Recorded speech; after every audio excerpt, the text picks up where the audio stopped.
تعالى اقول لك كل حاجه محتاج تعرفها عن كومباوند ازاد التجمع الخامس. الكومباوند تابع لشركه اسمها تعمير مصر، عندهم كومباوند اسمه ديار في اكتوبر بالاضافه لكومباوند ازاد التجمع. الكومباوند عباره عن ايه؟ الكومباوند عباره عن كذا مرحله، 19 فدان، في مرحله ساكنه وعايشه، وفي مرحله بتتسلم دلوقتي استلام فوري، بالاضافه لمرحله استلام 3 سنين و4 سنين ما بين حاجات نص تشطيب وحاجات متشطبه بالكامل. اللوكيشن بتاع المشروع فين؟ المشروع موجود دايركت في وش الجامعه الامريكيه جنب مول بوينت 90 وذا سبوت، وكمان هو بينه وبين التسعين الجنوبي بالظبط دقيقتين.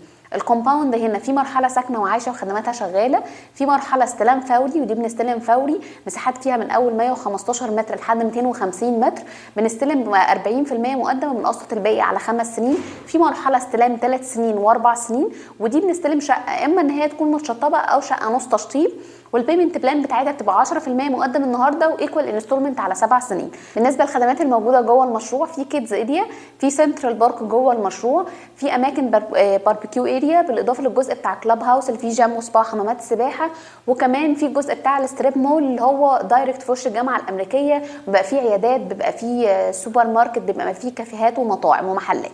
ودي كانت كل حاجه محتاج تعرفها عن كومباوند ازاد التجمع. لو حابب تسال عن الاسعار الموجوده دلوقتي سيب لنا كومنت، ولو حابب تسال عن اي مشروع تاني اكتب لنا اسم في كومنت.